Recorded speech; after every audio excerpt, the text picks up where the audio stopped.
Welcome to Larry King Live. Tonight, flag flap in Georgia. Is the Confederate cross a racist relic or a symbol of Southern heritage? A move to strip the stripes draws fire.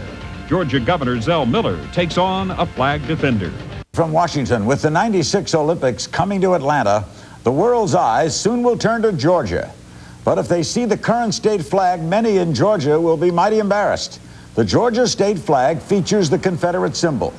A growing number see the flag as a relic of racism, an unhappy reminder of an unenlightened time.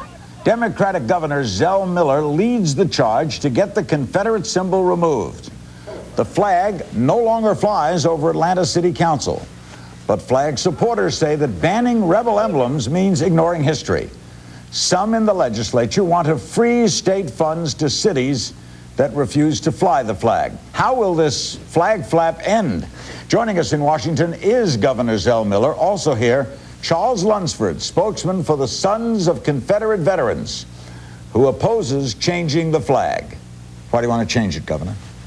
Well, because a flag, a state flag, is a symbol of what a state stands for. And the state of Georgia in 1993 does not stand for slavery. It does not stand for insurrection. It does not stand for defying the United States of America. But it didn't stand for it in 1973. Why now? Well, we have been trying over the last several years. In fact, in the 60s, in the 70s, in the 80s, in the 90s, there have been various attempts to change the flag, but they failed.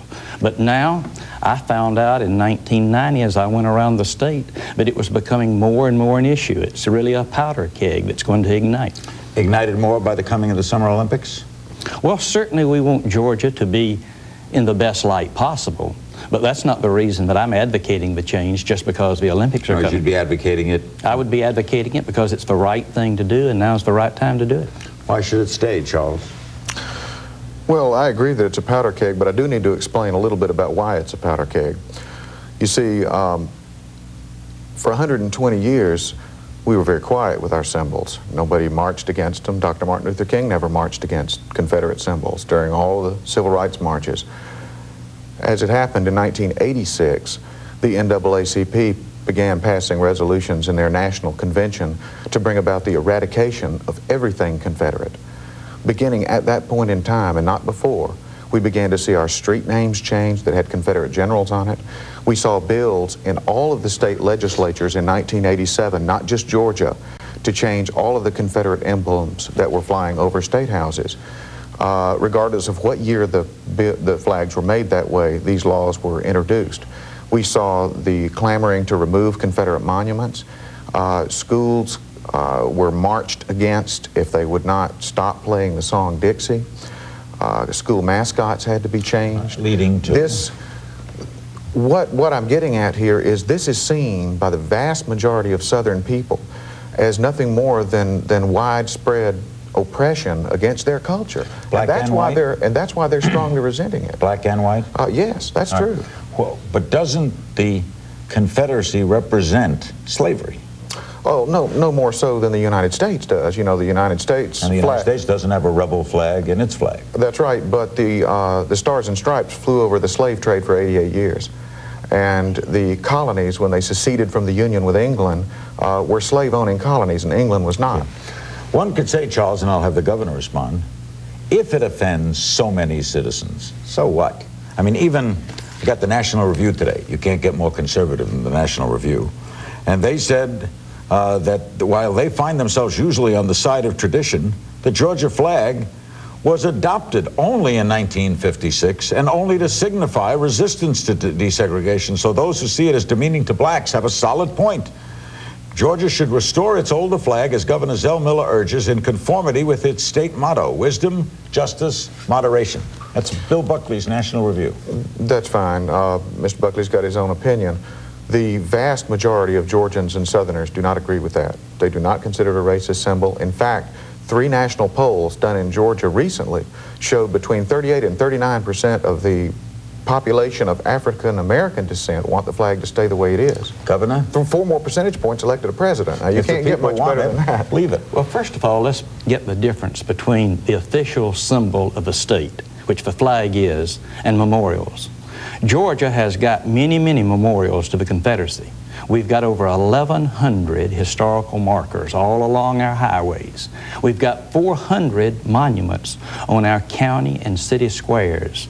We've got 3 battlefields that are run by the federal park system and 1 battlefield by the state. I am not talking about doing anything with these memorials. I'm talking because that is history. They are memorials. The flag is the official symbol of what a state is, and a flag should not be offensive to 40% of its people. Well, Mr. Miller, bear in mind that you may not be talking about those monuments, but somebody is, because when I spoke in Raleigh, North Carolina a few months ago, Governor Martin had to call out the National Guard to protect me because people threatened me and tore down Confederate gravestones in the cemetery there. We have had hate actions against us. Our billboards that we put up were splattered with paint. We have had some of our leaders' lives threatened. Now, you may only be talking about the flag, but each of these monuments you go to throughout the country has their own little set of arguments. And when you look at them in their totality, we're under oppression. And people are beginning to resent that throughout the South. If we could figure out some way to make sure that those memorials, that part of history, is not disturbed, would you then be in favor of changing the flag? No, I hear the same argument everywhere I go. You know, they said that with the Forrest statue in Memphis, Tennessee. Let's just move this one and we'll guarantee you that we won't do anything to any of the other monuments in Tennessee. I mean... What pride would the blacks of Georgia have in Dixie, in a rebel flag? What is their pride? According to a well-known African-American historian, Dr. Leonard Haynes, nearly 50,000 African-Americans fought for the Confederacy, one of the finest militaries the world's ever seen. If they choose to, they can be very proud that they too had people that were involved in the struggle for Southern independence. And you see, to most Southerners, that's what that symbol represents, that at one time we chose to secede from the Union to declare our independence as a nation. And we lost that, just like Scotland did. But they still want to fly the flag of their once independent nation. And that's the way most people see it. They really don't see it as racism. The symbol was put on the flag, though, Charles, 91 years after the Civil War was over. How do you respond to that? 1956. That's a very good explanation for that. I remember 1956, and that was the year. Well, I'm not so young that I don't remember it. 3 years after Brown versus Board. Well, it was also the flag bill hit the General Assembly 2 days after the creation of the Civil War Centennial Commission. It was done in direct step with the activities that were going on. See, when you build, if your argument is a proximity argument, that what was going on at the time, then you also must add in everything. The last Confederate veteran in Georgia died in 1952. The last one in the nation died in 1959. Are you saying, Charles, that would have been in the flag if there were no Brown versus Board? If there were no movement to keep Georgia segregated, they would still have put that in the flag? That's right. Judge John Sammons Bell, the gentleman who drafted the bill to create the flag the way it is today, is still alive, and he's a friend of mine. And he said that? He said that and he said this in 1956, when everybody would say racial things if they felt like it, and you know they did, in the South. He said it in 56, and he says it today. His purpose, from the time he was a small boy, was to remove the unrecognizable symbol of the Confederacy that was in the Georgia flag since 1879 and put in the one that everyone recognizes. Why doesn't that satisfy yourself? It wasn't well, that is not quite correct, because members of that 1956 legislature, many of whom are still living, will tell you it was a time of absolute segregationist hysteria. Let me read you, if you don't mind, just a few words here from the State of the State address just 1 month before that flag was adopted. This is by Governor Marvin Griffin at that time. There will be no mixing of the races in the public schools and college classrooms of Georgia anywhere or at any time as long as I am governor. I campaigned for governor in 1954 with segregation as the #1 plank in my platform. We must not desert future generations of Georgians. We must never surrender all attempts to mix the races, whether they be in the classrooms, on the playgrounds, in public conveyances, or any other area of close personal contact on terms of equality. Peril the mores of the South. That was exactly 30 days I'm going to let Charles respond. Got to get a break. We'll come right back. Governor Zell Miller, the governor of Georgia, is with us. So too is Charles Lunsford, a spokesperson for the Sons of Confederate Veterans. We'll be including your phone calls, of course. We'll be right back.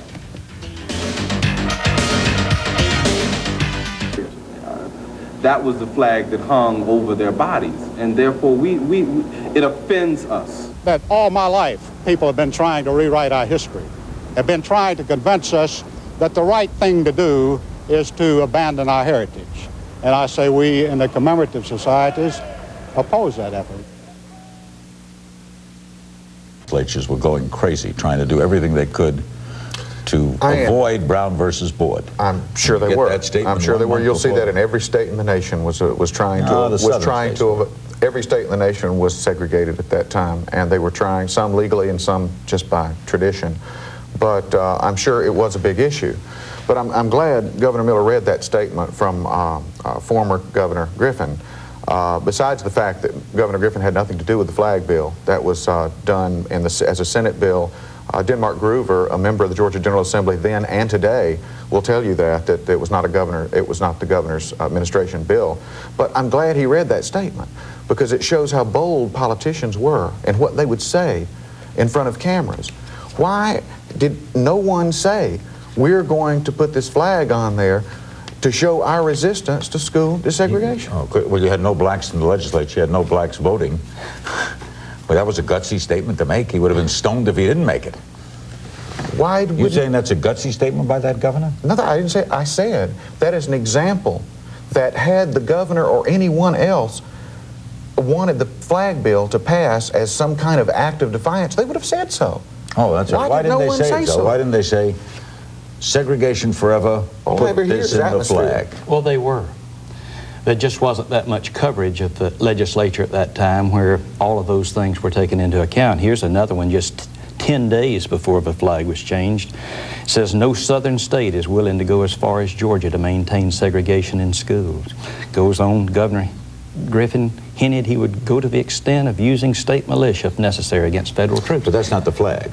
Well, then why wouldn't he have said, I'm changing the flag to resist the federal government? I mean, come on, it's only logical. He could have got points out of that. He could have got elected again had he said that. But why would you want a flag in your own state that's offensive to many? Why would first of all, it's not many. A national poll that was commissioned in part by CNN in December showed that only 22% of the entire United States feels that that symbol is a racist symbol. 69% feel it's just a symbol of Southern pride.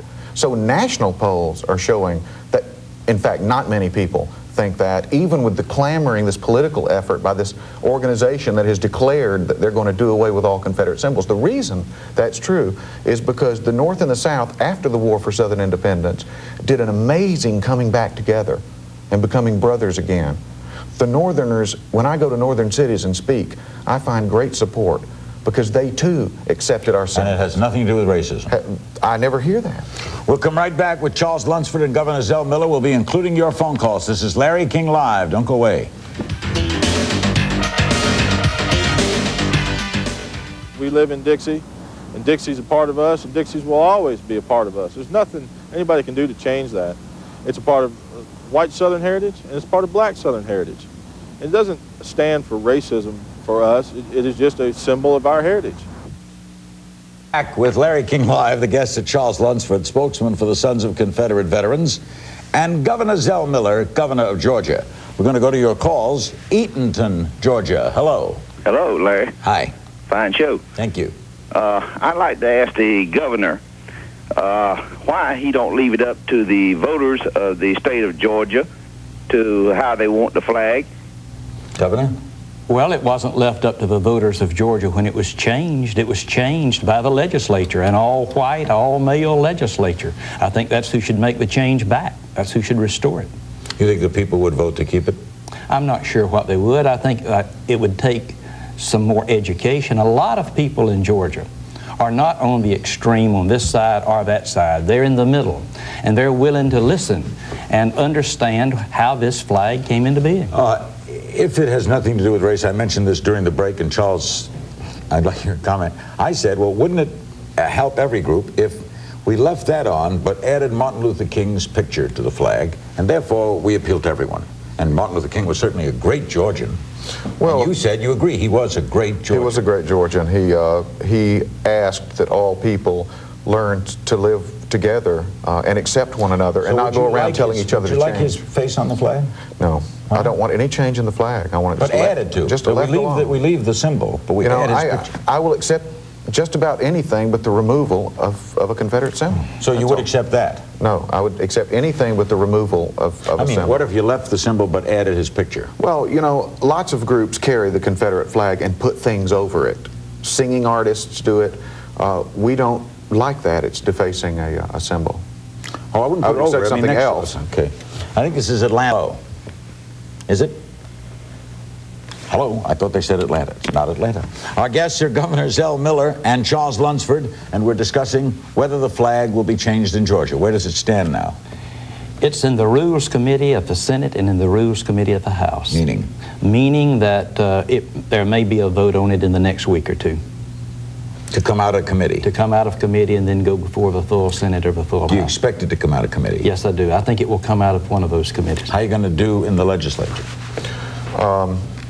My prediction is that it is unlikely to come out of the committee. If it does, I don't know that much about the General Assembly, but I don't believe that if it does come out of the committee that it will be passed. The General Assembly really does not want to deal with this issue at all, and I think you might agree with that.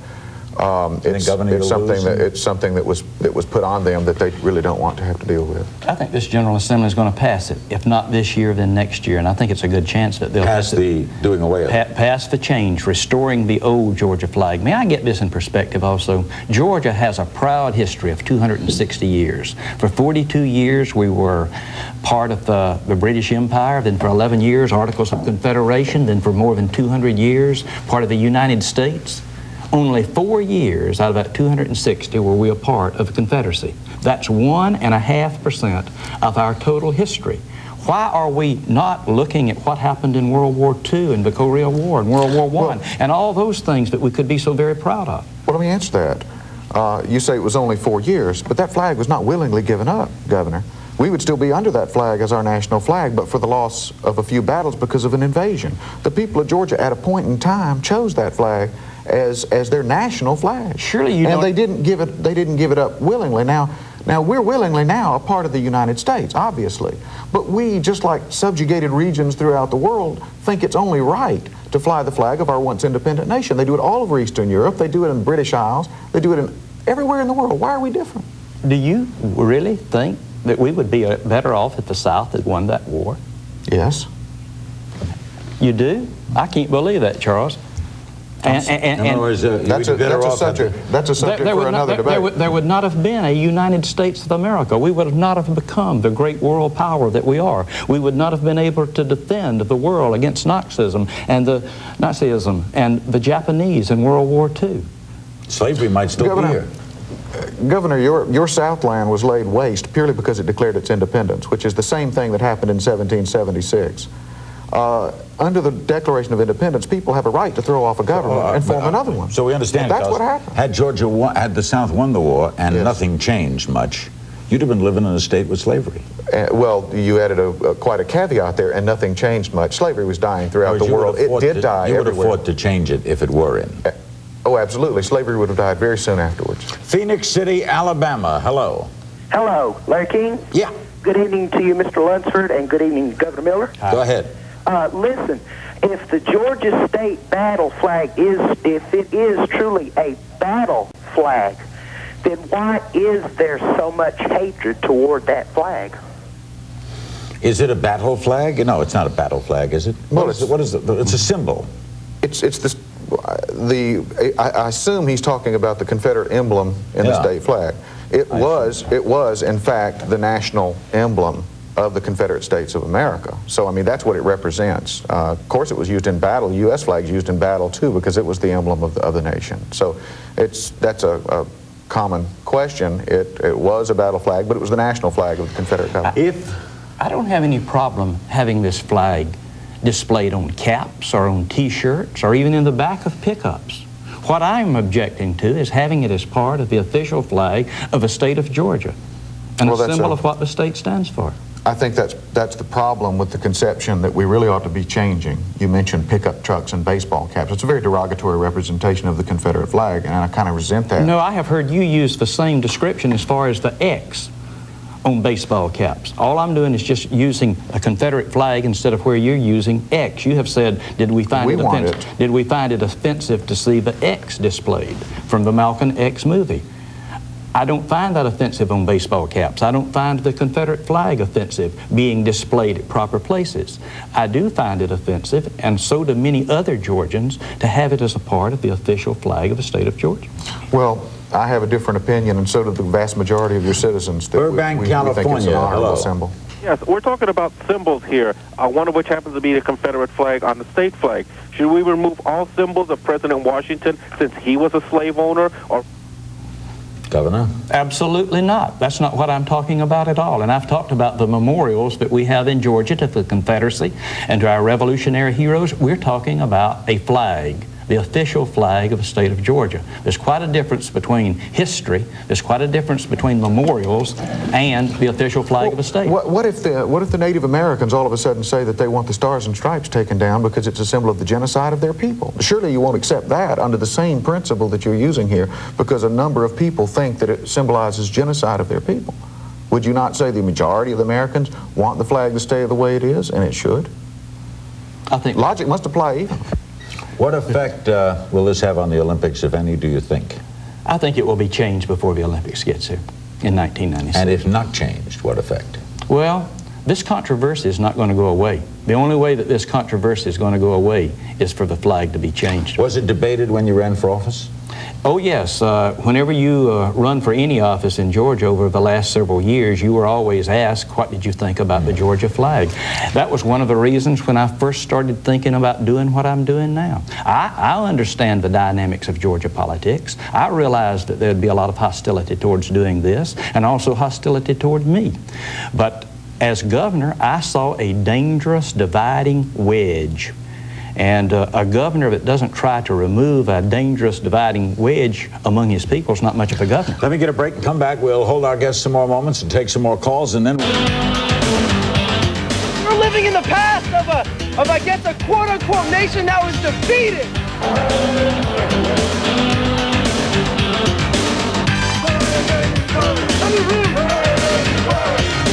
Funny, Charles, that sometimes your appeal also appeals to the racist element?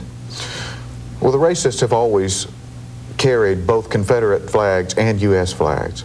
For some reason, people always are more bigoted toward the South when they carry that flag. But the reason they carry the Confederate flag is because they are trying to win influence with the Southern people, because the Southern people love that flag, not because of racism. In fact, the racists carry it to win friends with the Southern people. You need to understand that, and then you'll see why they brandish those symbols so much. But we resent that. Atlanta, hello. Yes. My question is for Mr. Lunsford. I am a white person who spent all my life in the Deep South, and I find the flag deeply offensive, although I can accept the fact that there are people who have a different view. My question is, why shouldn't a symbol that offends a substantial number of our citizens be removed from official use and just confined to private, personal use by those who don't find it offensive or those who find it meaningful? I think just because a symbol might be even strongly resisted by a relatively small group of people is no reason to do away with it. A small group? I consider that to be a small group, yes. If 30% of your state found something offensive, that would be small? I would say 70 percentile in anything is quite a landslide. What if 70% voted for segregation? You'd still throw it out. You'd be angry because even though it's a majority, you know it's wrong. Well, I didn't say the majority was always right. Okay. I just said that just because a group in a society doesn't like an emblem or symbol of the society is not in itself a logical reason to do away with it. Forecast, are they going to change the flag? No. Yes, if not this year, next year.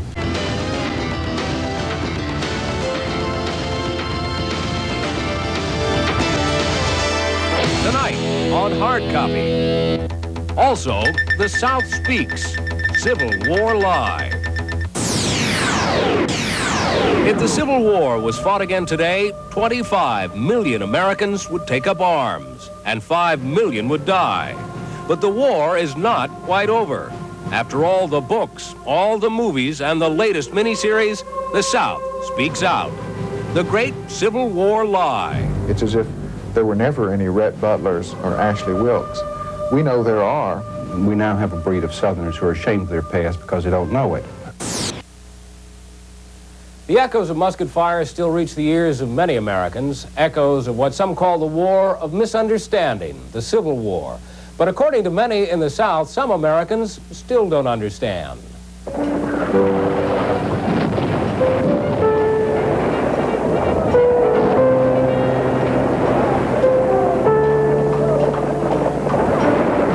The enormity of the event is hard to conceive of today.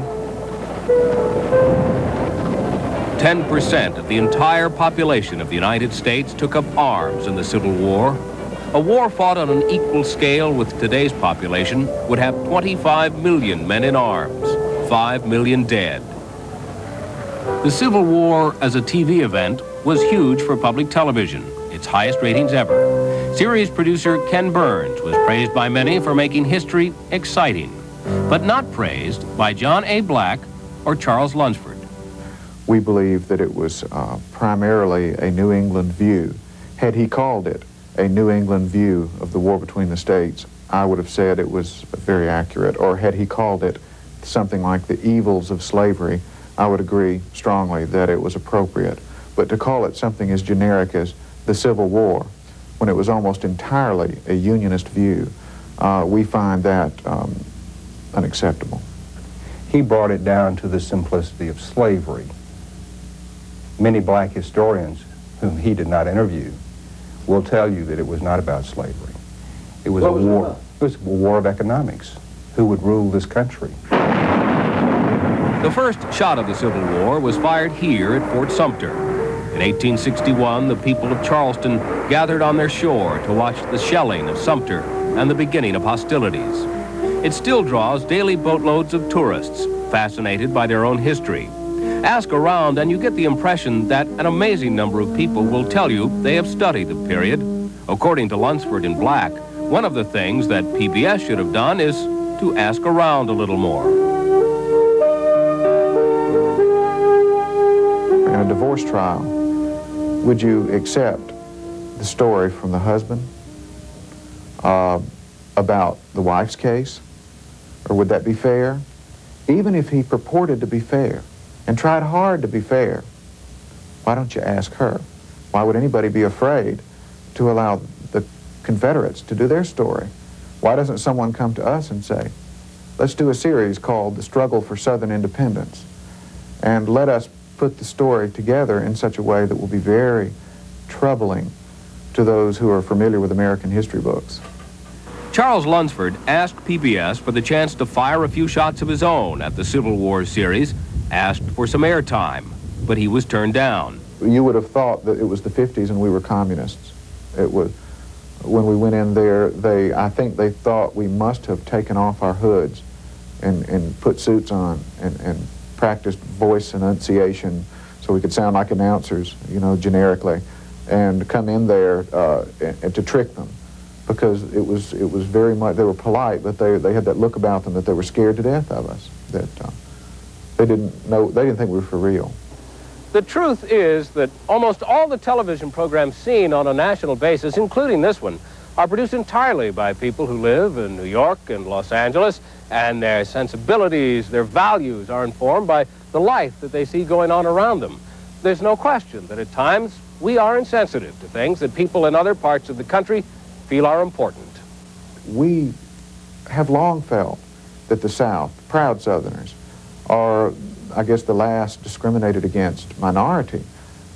People in the media and in news, they have no qualms about exemplifying Southerners by our peasantry, if you will, by showing Gomer Pyles and Dukes of Hazzards and Beverly Hillbillies.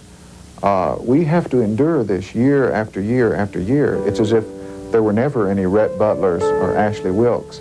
We know there are. We now have a breed of Southerners who are ashamed of their past because they don't know it. But the suppression of our heritage is not American. I see a lot of hate in our society among people that say they aren't racist. And I say, when do we get back to liking each other? When do we get back to common respect and then work on the problems, whatever they are? You don't have to agree with me, but let me have the right to say what I believe and have pride in my people and my past. To take that away, I will fight anyone for my heritage. If any of you have any thoughts on that, we'd be glad to hear from you. Drop us a line here at Hard Copy.